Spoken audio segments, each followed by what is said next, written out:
할렐루야. 이 시간 함께 모인 우리 모든 성도님들 사랑하고 축복합니다. 오늘 이 저녁에도 하나님이 주시는 크신 은혜가 충만하기를 소망합니다. 우리 찬송가 주의 진리 위에 함께 심차게 있는 자리에서 박수치면서 찬양하겠습니다.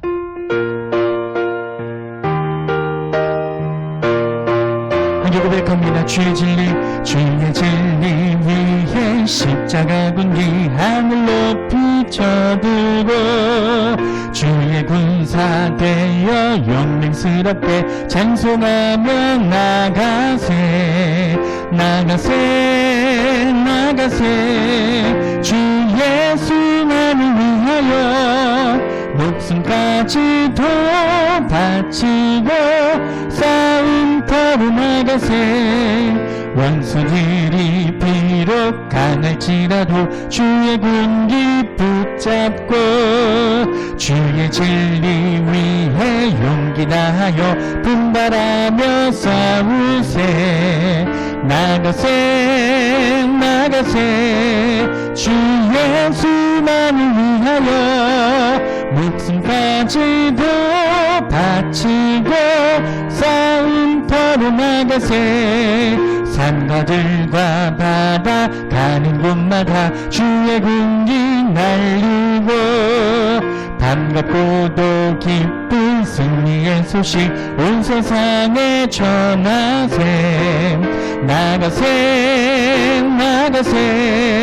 주 예수만을 위하여 목숨까지도 바치고 싸움터로 나가세 원수들이 이미 예수의 손에 하나 없이 패하고 주의 군기만이 영광스럽게 온누리에 빛나네 나가세 주 예수만을 위하여 목숨까지도 바치고 우리 4절입니다. 원수들은 이미 예수의 손에 하나 없이 패하고 주의 군기만이 영광스럽게 온누리에 빛나네 나가세 주 예수만을 위하여 목숨까지도 바치고 한 번 더 고백합니다. 주님 앞으로 나가세 주 예수만을 위하여 목숨까지도 바치고 싸움터로 나가세 주님이 주신 믿음의 승리가 충만하기를 원합니다. 이 시간 우리를 자유하게 하시고 힘주시는 주님의 그 거룩한 은혜를 찬양하며 함께 예배를 위해 기도하며 나가겠습니다. 하나님의 그늘 아래 내 모든 것 다 내려놓고 나 잠잠히 주를 묵상하네 그 놀라우신 은혜를 끝이 없는 주의 사랑 강물 되어 흘러 내 영혼에 자유함 주시네 날 새롭게 하시네 하나님 사랑 그 사랑 날 자유케 하네 하나님 사랑 그 사랑 날 회복해 우리 한 번 더 고백합니다. 하나님의 그늘 아래 하나님의 그늘 아래 내 모든 것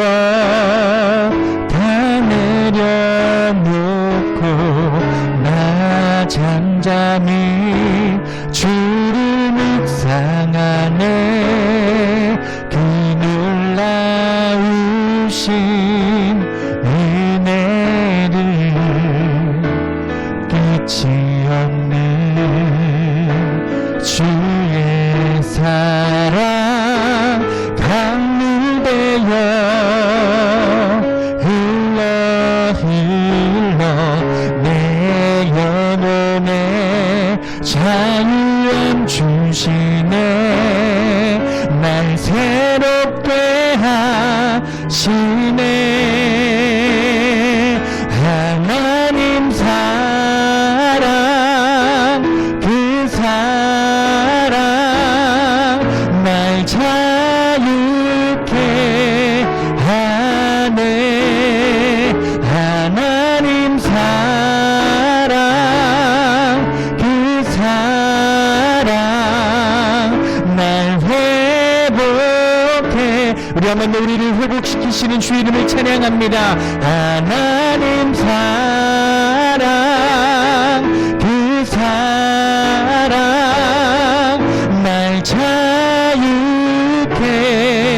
하네. 하나님 사랑 그 사랑 날 회복해 하네. 주님, 이 시간 우리들 주님의 회복의 말씀이 우리 심령 가운데 넘치기를 소망합니다. 이 시간 담임 목사님 말씀을 선포하실 때에 영육간의 강건한 성령의 충만함 허락하여 주시고 주시는 은혜의 말씀을 통하여 우리들 다시 한 번 더 세움을 얻고 간구하며 나갈 수 있는 믿음 될 수 있게 해달라고 우리 시간 주여 한번 간절히 치고 함께 기도하겠습니다. 주여 아버지 하나님 감사합니다. 오늘도 우리를 사랑하여 주셔서 주님의 자리 앞으로 나오게 하여 주시고 어떠한 상황 가운데서도 주님을 잊지 않고 예배할 수 있는 은혜를 허락하여 주심을 아버지 하나님 감사합니다. 주님 주시는 회복의 은혜가 차고 넘치기를 원하오니 아버지 하나님 우리의 상황과 환경을 만져주시옵고 주님이 주신 높으신 뜻과 그 은혜와 자비하심으로 우리를 거듭나는 믿음 될 수 있도록 아버지 하나님 우리를 붙들어 주시고 우리를 만져 사용하여 주시옵소서. 드높으신 주님의 이름을 고백합니다. 주님, 이 시간 다른 목사님 말씀 전하실 때에 능력에 능력 주시고 주신 은혜로 우리를 편하게 여지는 오늘도 금요 철야배 가운데 나오신 여러분들 진심으로 환영하고 축복합니다. 먼저 오늘 주신 하나님의 말씀을 함께 봉독하도록 하겠습니다. 오늘 하나님이 주신 말씀은 누가복음 13장 6절부터 9절까지에 있는 말씀과 마태복음 24장 32절부터 34절까지에 있는 말씀입니다. 먼저 누가복음 13장 6절부터 9절까지에 있는 말씀을 제가 읽겠습니다. 여러분들도 성경을 보시고 그리고 함께 말씀을 눈으로 그리고 마음을 함께 읽어주시기를 부탁을 드립니다. 누가복음 13장 6절부터 9절까지 있는 말씀입니다. 이에 비유로 말씀하시되 한 사람이 포도원에 무화과 나무를 심은 것이 있더니 와서 그 열매를 구하였으나 얻지 못한지라.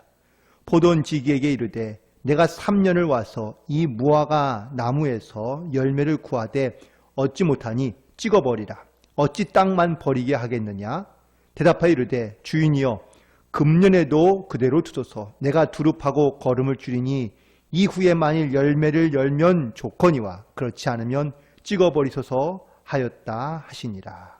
아멘. 마태복음 24장 32절로 34절까지 있는 말씀입니다. 무화과 나무의 비유를 배우라. 그 가지가 연하여지고 잎사귀를 내면 여름이 가까운 줄 아나니 이와 같이 너희도 이 모든 일을 보거든 인자가 가까이 곧 문 앞에 이른 줄 알라. 내가 진실로 너희에게 말하노니 이 세대가 지나가기 전에 이 일이 다 일어나리라. 아멘. 잠깐 기도하겠습니다. 하나님, 오늘 또 금요 저희들이 철야 예배를 맞이하며 이렇게 또한 영상으로 예배를 드립니다. 자리에 나와 함께 예배하지 못하지만 있는 자리에서 주님을 예배하며 또한 주의 음성을 들을 수 있는 귀한 은혜의 시간이 되게 인도하여 주옵소서. 우리를 향한 하나님의 뜻이 무엇인지를 분별하며 깨닫고 이 마지막 시대에 주의 뜻대로 순종하는 삶을 살아갈 수 있는 귀한 믿음의 결단 가운데 살아가도록 함께하여 주옵소서. 하나님의 귀한 은혜가 이 시간 사모하는 모든 심령들마다 함께하심을 믿고 감사드리오며 우리 사랑으로 도우시고 함께하시며 늘 이끌어주시는 예수님의 이름으로 기도드리옵나이다. 아멘. 오늘도 주님 안에서 승리하는 그런 복된 시간이 되기를 간절히 소망합니다. 사오정과 영구가 함께 대화를 나누고 있었는데요. 사오정이 영구에게 물었습니다. 영구야, 너 삼각형이 영어로 뭔 줄 알아? 라고 이야기하자 영구가 글쎄 라고 이야기하자 사오정이 말합니다. 에휴, 그것도 모르니? 트라이앵글이야 라고 이렇게 얘기합니다. 영구가 우와, 너 대단하다. 그럼 어떻게 잘하니? 그럼 혹시 동그라미는 영어로 뭔 줄 알아? 라고 묻자 사오정이 고개를 끄덕이며 그럼 동그라미는 영어로 탬버린이야 라고 이렇게 얘기해 주었습니다. 서로 간의 대화가 오가지만 바른 대화가 오갈 수도 있지만 혹은 또 잘못된 대화가 오갈 수도 있다는 것이죠. 한국의 어떤 한 여류 작가의 이야기인데요. 건강검진을 받고 났는데 그 결과를 기다리면서 암이라는 진단을 받게 됩니다.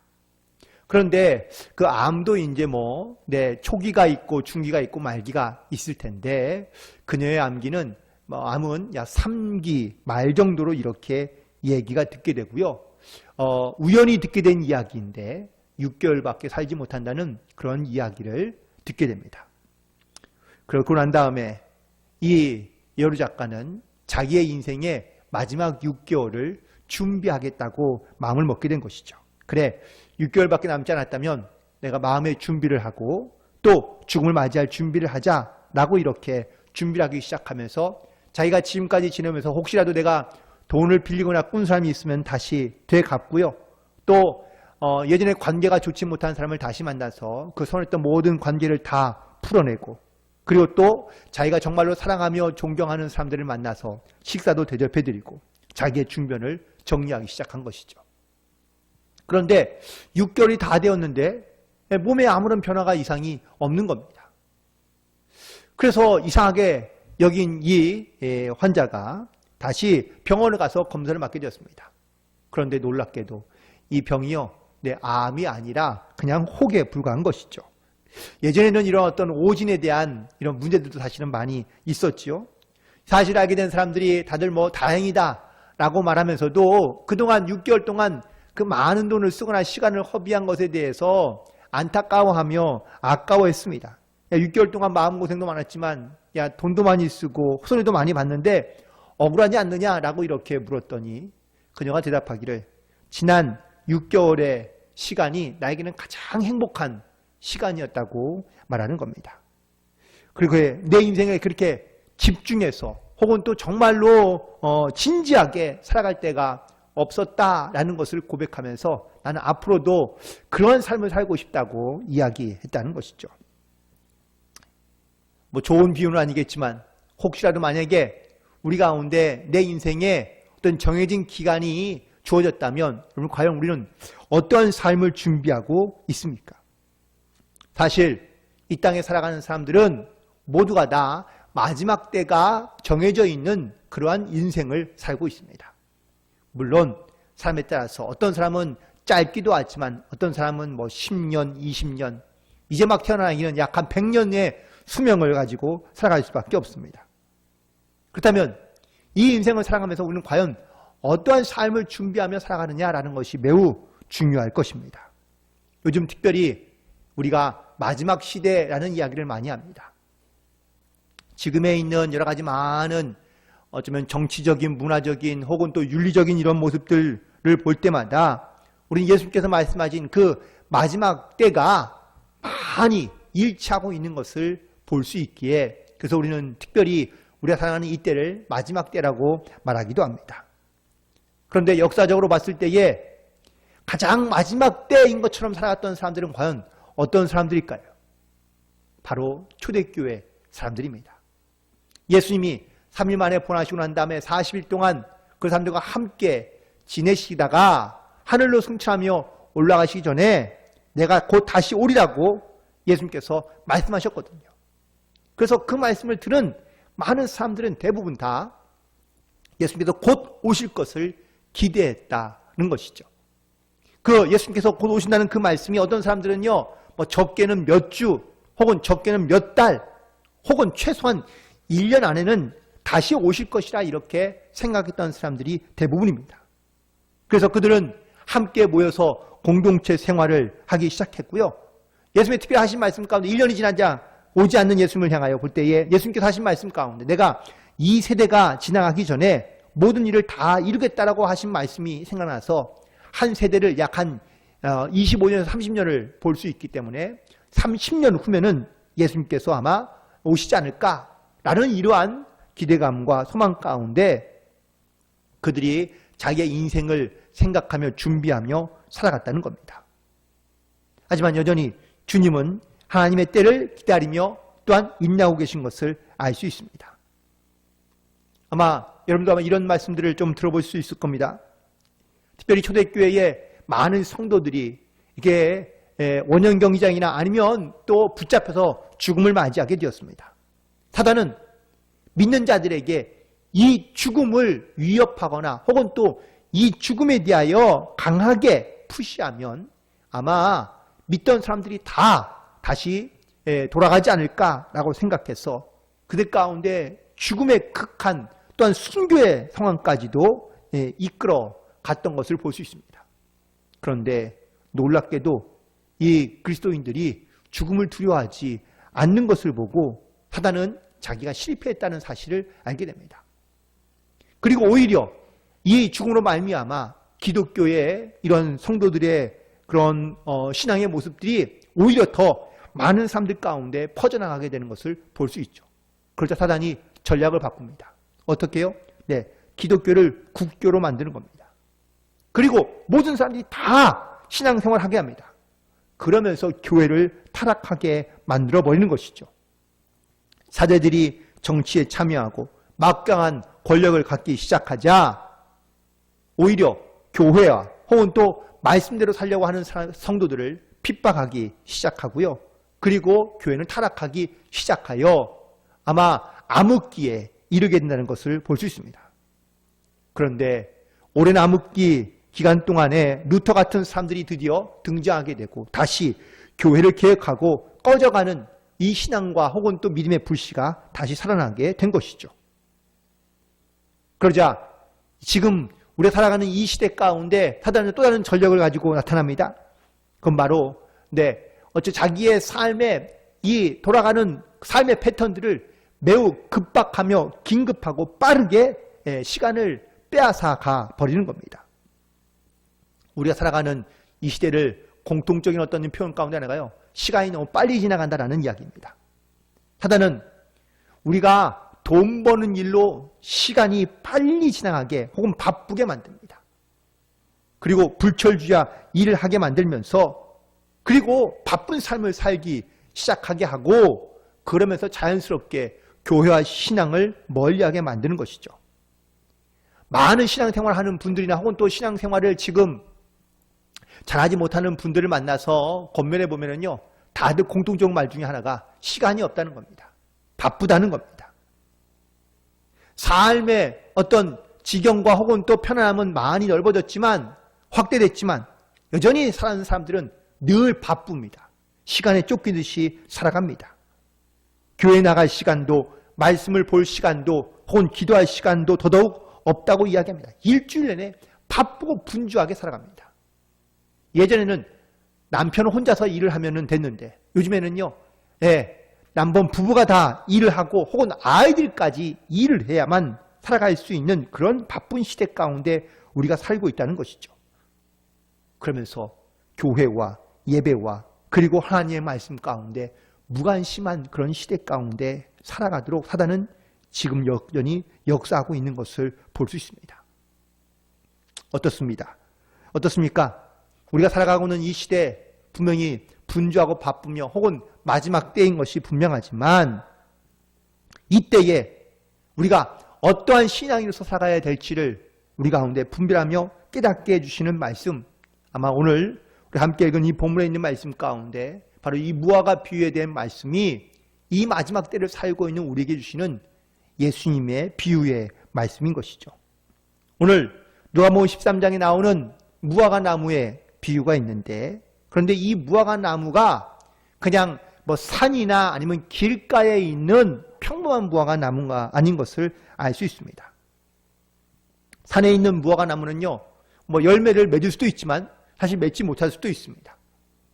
또 길가에 있는 무화과 나무는 열매 맺기가 어렵습니다. 그냥 무화과 잎은 무성하여 사람들에게 그늘을 만들어줄 수 있을지 모르지만 사실 열매를 맺지 못하는 경우도 종종 있거든요. 그런데 오늘 본문에 등장하고 있는 이 무화과 나무는 어디에 있는 무화과 나무입니까? 6절에 있는 말씀을 보니까 포도원에 심겨져 있는 무화과 나무인 것을 알 수 있습니다. 왜 포도원에 무화과 나무를 심었을까요?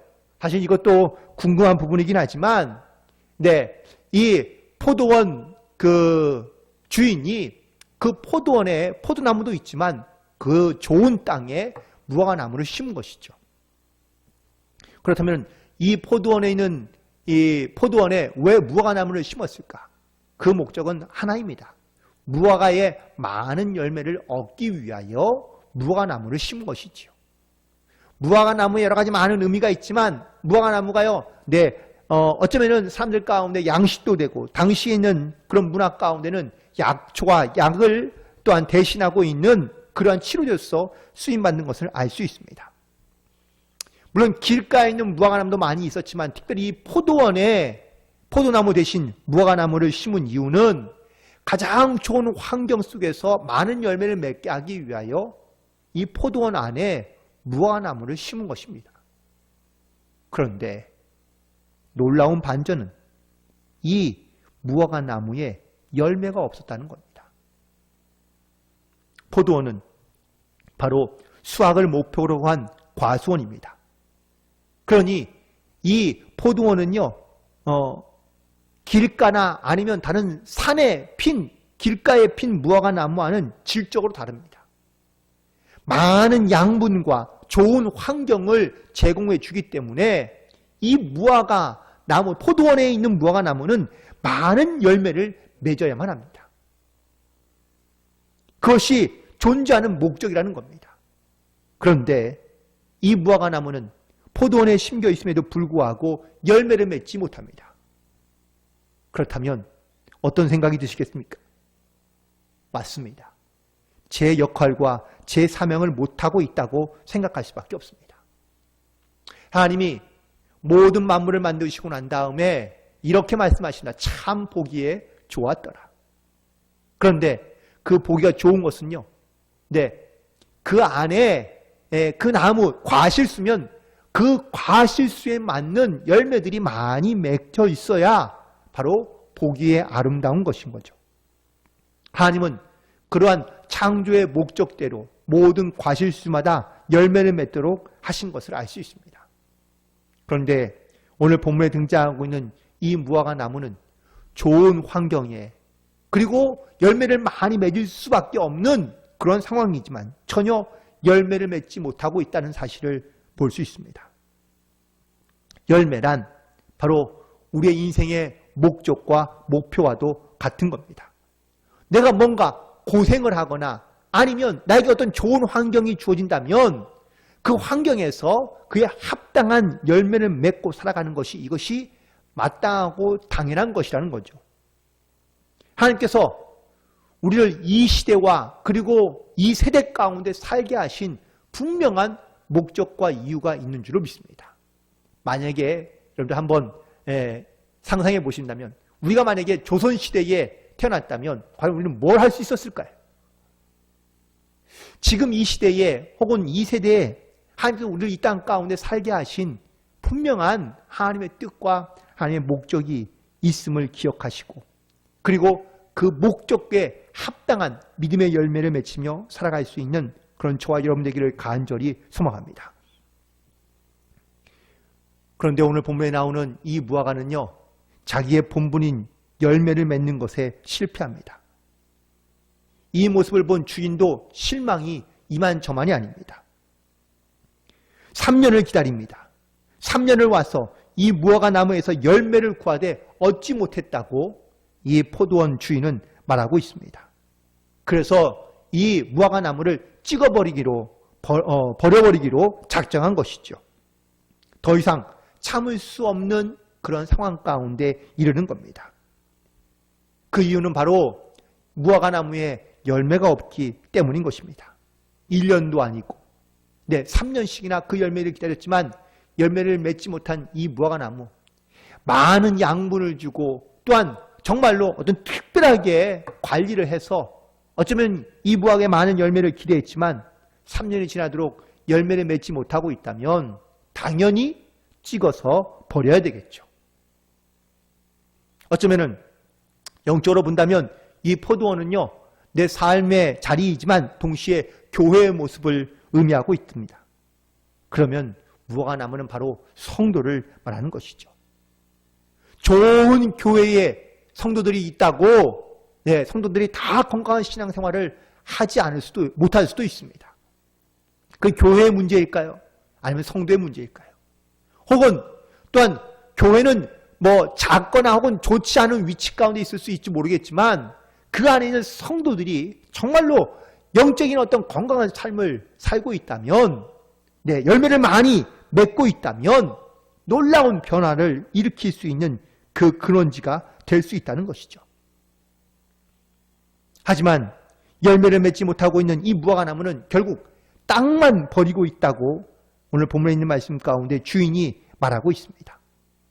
결국 찍어 버리기를 결단한 것이죠.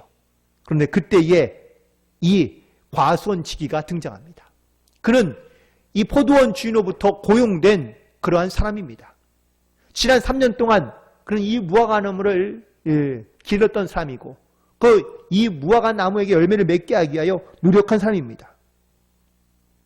사실 여러분들 생각해 보신다면 이 무화과 나무의 열매를 맺지 못하는 것이 나무 탓일까요? 아니면 그 농장에 일하고 있는 그러한 과원지기의 탓일까요? 문제 근원을 따진다고 하면은 나무보다는 사람에게, 그 과수원지기에게 사실 더 큰 문제가 있을 수 있습니다. 그런데 오늘 보면 이 말씀 가운데 이 과수원지기가 주인에게 한 번 더 부탁합니다. 주인이여, 금년에도 그대로 주소서. 내가 두릅하고 거름을 줄이니 만일 이후에 열매를 열면 좋거냐, 그렇지 않으면 찍어버리소서 라고 이렇게 얘기합니다. 놀랍게도 과수원 주인이요, 이 과수원지기의 이야기를 듣고 1년을 더 기다려 보기로 합니다. 그 이유는 어떤 이유일까요? 과수원지기가 이 무화과 나무의 열매를 맺게 하기 위하여 지난 3년 동안 어떻게 한 것인지를 이 과수원 주인은 너무나 잘 알고 있기 때문이 그렇습니다. 만약에 이 과수원지기가 게으르거나 아니면 또 기술도 부족하고 혹은 또 정말 이 무화과 나무의 열매를 맺게 하기 위한 그의 노력과 헌신이 보이지 않았다면 아마 무화과 나무를 찍기 전에 먼저 그 과수원 농부를 내쫓았을 것이 분명합니다. 그런데 이 과수원 농부의 이야기를 듣고 이 포도원의 주인은요, 다시 또 1년을 기다려 볼 만한 마음을 갖게 된 것을 알 수 있습니다. 오늘 이 본문에 있는 말씀을 통하여 우리가 다시 한번 깨달아야 할 말씀은 바로 과수원지기의 모습입니다.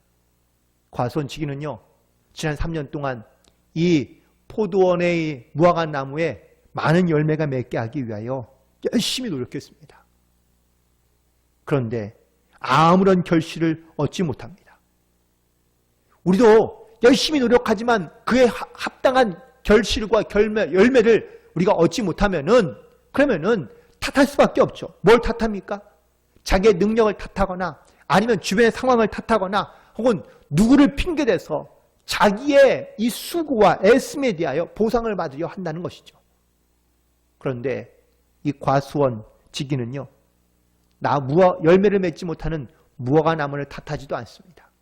또 열심히 그렇게 걸음을 주었던 밭을 탓하지도 않습니다. 오히려 자기의 부족함을 더 인정하고 한 번 더 금년에도 내가 두루 땅을 파고 걸음을 더 많이 주어서 더 노력해 보겠다고 이야기하고 있는 것을 알 수 있습니다. 이 모습을 보면서 예수님의 말씀과 오버랩되는 말씀이 있죠. 예수님이 십자가에 달려 돌아가실 때에 그를 밑에서 조롱하던 수많은 사람들, 그 사람들을 향하여 예수님은 저들이 하는 일을 저들이 알지 못하오니 저들을 용서해 달라고 기도하고 있습니다. 스데반 집사도 역시 자기에게 돌을 던지며 또한 죽어가는 상황 속에서도 그는 복음 때문에 자기를 향하여 돌을 던지는 그 많은 사람들을 향하여 하나님 앞에 간구하며 기도하기를, 저들의 죄를 용서하여 달라고 간구하며 중보하며 기도하는 것을 볼 수 있습니다. 우리가 알고 있는 복음, 또한 이 마지막 시대 가운데, 어려운 시대 가운데 살아가고 있는 성도들의 모습, 그건 과연 무엇일까요? 지금의 많은 어려움과 환난과 고난이 있지만 우리는요, 그 원인과 이유를 남에게 탓을 돌리거나 다른 사람에게 우리의 이 어려움을 핑계 삼아 그를 비난하는 것이 아니라는 겁니다. 복음은 다른 사람을 바꾸는 것이 아니라 바로 자기를 바꾸는 것이라고 말할 수 있습니다. 복음은 십자가를 다른 사람에게 지우는 것이 아니라 바로 내가 진다는 그러한 믿음의 자세를 가지고 살아가는 것이, 이것이 바로 복음의 자세인 것이죠. 우리는 이 무화과 나무의 비유를 통하여 진짜 복음을 들고 살아가며 또한 이 마지막 시대 가운데 살아가는 성도의 모습이 바로 어떤 모습인지를 우리 가운데 말씀하고 있다는 겁니다. 과수원치기가 여전히 3년 동안 애쓰고 수고했지만 결실을 얻지 못한 이 무화과 나무를 탓하지 아니하고, 그리고 한 번 더 노력하고 애쓰고 힘써서 다시 한번 그 열매를 얻기에 최선을 다하고 그제서야 열매를 맺지 않으면 다시 그 나무를 찍어버리라고 중보하며 기도했던 이 과수원치기의 모습과 또한 이 무화과의 어쩌면 모습이 바로 예수님의 모습과 성도의 모습과 이렇게 비유되는 것을 깨닫게 됩니다. 아무리 예수님께서 우리를 향해 애쓰고 노력하지만 열매를 맺지 못하는 이 무화과 나무는요, 여실히 뻣뻣하거나 아니면 강팍하기 이를 데 없습니다. 열매를 맺지 못하는 이러한 믿음의 성도들 모습을 볼 때마다 너무나 안타깝고 너무나 또한 아쉬운 마음이 많습니다. 그런데도 불구하고 한 번 더 기회를 주시는 그런 하나님의 은혜, 또한 예수님의 그 놀라운 은혜를 다시 한번 깨닫게 되고 또한 고백하며 우리가 온전한 성도로서, 열매 맺는 성도로서 살아갈 수 있는 하나님의 자녀로서 이 땅 가운데 살아가게 되기를 간절히 소망해 봅니다. 우리는 포도원에 심겨진 무화과 나무와 같습니다. 하나님의 은혜 가운데 하루를 살아가면서 또한 시간, 순간순간을 살아가면서 무엇이 하나님의 은혜인지를 우리가 깨닫고 그에 합당한 믿음의 열매를 맺으며 살아가게 되기를 간절히 소망합니다. 그래서 내 삶에 나타난 이 귀한 믿음의 열매를 통하여, 신앙의 열매를 통하여 많은 사람들 가운데 하나님의 살아계신 은혜와 증거들을 나타내며 살아가는 그러한 거룩한 성도로 살기를 간절히 소망하며, 오늘 이 무화과의 비유의 말씀이 바로 지금 우리에게 주시는 하나님의 말씀, 지금의 시대를 살아가고 있는 성도에게 주시는 하나님의 말씀으로 기억돼요. 그 옥토에서 자라난 그런 무화과 나무가 바로 많은 열매를 맺죠. 하나님께 영광을 돌리는 것처럼 우리도 많은 믿음의 열매로 하나님께 영광을 돌리며 또한 하나님의 뜻을 이 땅 가운데 실현해 갈 수 있는 그런 저와 여러분이 되기를 주님의 이름으로 간절히 축원을 드립니다. 기도하시겠습니다. 하나님, 우리를 사랑하시사 우리 주의 자녀 삼아주심을 진심으로 감사합니다. 그 은혜 안에 우리를 품어주시고 안아주시고 또한 우리 가운데 함께하여 주심을 믿고 그 믿음의 고백 가운데 우리가 성도로서 살아갈 수 있도록 역사하여 주심에 감사합니다. 주님의 은혜에 믿음의 뿌리를 내리고 살아가지만 여전히 혹시라도 내 삶에 믿음에 합당한 열매를 맺지 못하고 살아가고 있는 것은 아닌지를 다시 한번 돌아보게 하여 주옵소서. 오늘 특별히 이 무화과나무의 비유를 통하여 우리의 신앙, 우리의 믿음의 열매가 얼마나 잘 맺혀 있는지를 돌아볼 수 있는 기회가 되게 인도하여 주옵시고, 무엇이 주님의 은혜이며 또한 우리의 삶의 어떠한 목표와 목적을 가지고 살아가야 될지를 깨달아 또한 분별하며 그리고 믿음으로 순종하며 살아갈 수 있는 귀한 믿음의 결단 가운데 살아가도록 인도하여 주옵소서. 하나하나 그리고 순간순간마다 주님의 뜻대로 아버지 살아가는 성도들로 살아가도록 인도하여 주옵시고, 이 어렵고 혼탁하며 특별히 하나님 마지막 시대에 살아가는 성도의 사명이 무엇인지를 분별하여 주의 뜻 안에 이루어지는 믿음의 열매를 맺혀 살아갈 수 있도록 역사하여 주옵소서.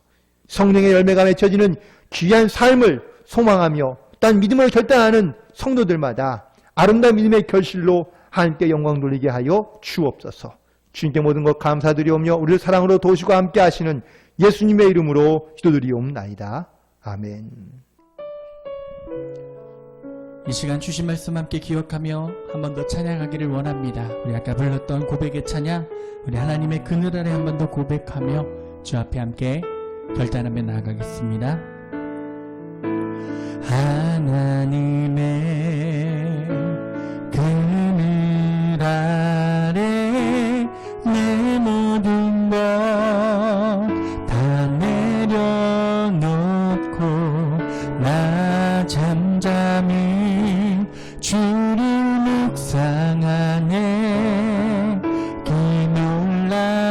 기놀라우신 은혜를 끝이 없는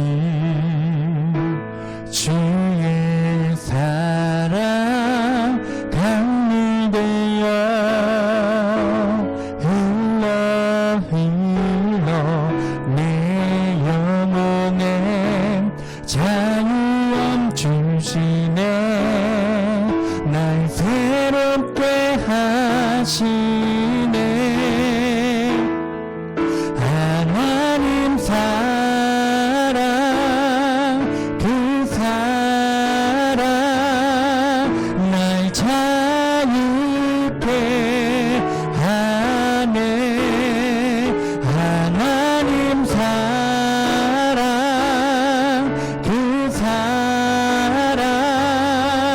날 회복해. 우리 한번 고백합니다. 하나님의 사랑, 하나님 사랑 그 사랑 날 자유케 하네. 하나님 사랑 그 사랑 날 회복. 우리 마저 한번 더 주 앞에 간구합시다. 하나님의 사랑, 하나님 사랑 그 사랑 날 자유케 하네. 하나님 사랑 그 사랑 날 회복해 하네. 우리 신함께 기도합니다. 우리 주신 말씀 기억하며 결단할 때에 주님 우리 가운데 주님이 주신 말씀의 회복과 능력이 나타나기를 원합니다. 우리의 예배와 이 나라와 이 땅을 회복시켜 주시옵고 주님의 놀라우신 그 은혜가 차고 넘쳐 우리를 그 믿음 가지고 승리하는 은혜 될 수 있게 해달라고 함께 기도하시며 우리를 가져오신 기도 제목 그리고 코로나19 바이러스 빠르게 종식될 수 있도록 주여 인도해달라고 우리 교회와 이 나라와 이 땅 다른 목사님과 모든 사역자들을 위해서 우리 함께 주여 한번 간절히 치고 나아가겠습니다. 주여 아버지 하나님 감사합니다. 주님의 놀라운 은혜를 찬양하며 우리들이 지금 말씀을 기억하며 함께 결단합니다. 우리를 사랑하셔서 오셔서 우리에게 회복과 은혜를 허락하여 주시는 주님, 이 시간 주님의 말씀을 따라 살아가게 하여 주시옵고 언제나 어디서나 주시는 주님의 놀라운 소망을 이루며 살아가는 고백될 수 있도록 아버지 하나님 함께하여 주시옵소서. 주님의 거룩하신 이름만을 드높이며 우리를 나아갑니다. 주님 우리를 다스려 주시옵고 주님의 뜻하신 바 그 은혜를 만져주시며 이 시간에도 주님 앞에 모여 예배는 모든 심령 가정마다 주님의 놀라우신 축복과 은혜가 나타날 수 있도록 인도하여 주시옵소서. 어려운 시절 떠나가게 하여 주시옵고 새로운 소망이 나타나기를 원합니다. 우리의 희망이 되어주신 주님, 이 나라와 이 교회를 붙들어 주시며 주님의 놀라우신 회복과 은혜의 충만함이